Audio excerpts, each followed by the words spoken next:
Ano mangyayari kapag pinatagal mo yung problema sa relasyon niyo? Katulad ng bahay mo tuwing nagbakasyon ka, kahit na iwan mo 'tong malinis, dating sa point na sobrang tagal mo na magkakaroon 'to ng alikabok din. Tsaka yung makina, kapag ito'y patuloy ng gumagana at nagagamit, tapos hindi mo napagtuunan ng pansin, maaaring ito'y pumalya na tapos kalawangin, ta's masira. Tatlong bagay na puwedeng mangyari kapag hinayaan mong tumagal yung isang problema sa isang relasyon. Una, gumagana pa. Pasalamat ka kung gumagana pa. Kasi kung naayos pa yung relasyon at maaga mo nasolusyonan, swerte ka. Pangalawa, gumagana naman po. Kaso pumapalya. Nako, yung tipong ginamit ko yung motor ko, tagal ko ding hindi nagamit 'to. Gumagana pa naman siya, bigla na lang siya nasisira or bigla na lang siyang 'di gumagana. Ayun ang nangyayari. Pangatlo, sira pero puwede pang ayusin. Kung may problema kayo na biglang nasira yung relasyon niyo, tapos naayos mo agad kasi sinolusyon mo agad, swerte ka. Kasi ginawan mo agad ng remedyo kumbaga, para maayos yung relasyon niyo. Apat na puwedeng mangyari kapag pinabayaan mo yung isang relasyon sa isang problema ng matagalan, is sira na. Yung tipong pumunta ka sa repair shop para iayos mo yung isang gamit na nasira sa'yo, kaso wala ka ng magagawa, kasi dumating na sa point na hanggang do'n na lang talaga. Totally sira na at kailangan na lang daw talagang bumili ng bago. Kasi 'pag inayos pa yun at pinalitan pa, baka mamahalan ka lang ng gastos.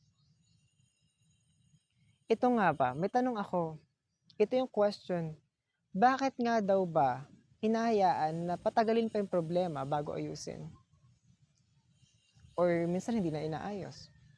Una, kapag wala ng pinapakita sa'yo at pinaparamdam sa'yo na hindi ka na talaga binibigyan ng oras para ikaw na mismo yung mawalan ng gana. Para ikaw na mismo yung manghina. Hindi ka na ginachat, hindi ka na message, hindi na din respond sa'yo kahit sa mga simple messages mo or kahit sa mga dapat time nyo together, hindi ka na din respond. Pagkaparamdam na gusto na din talaga niya masira isang bagay or sawa na siya, wala na siyang gana. Pangalawa,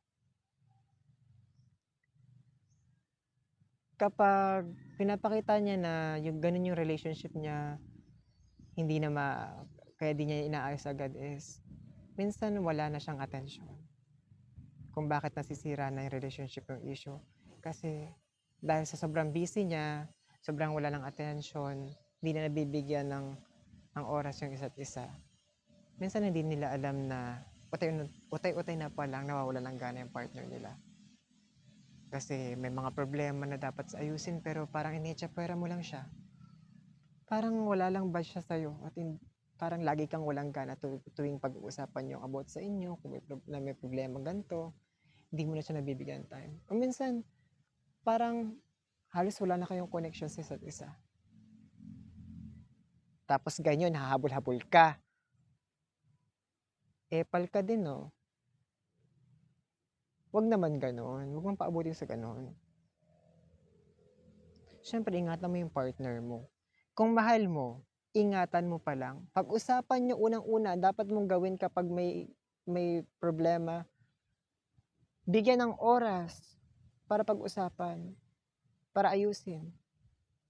Kasi kung mahal mo at gusto mong ingatan, at tingin mo yun yung para sa'yo, ay mag-isip-isip kang ayusin agad habang maaga pa. Yun lang yung mapapayo ko sa'yo, boy.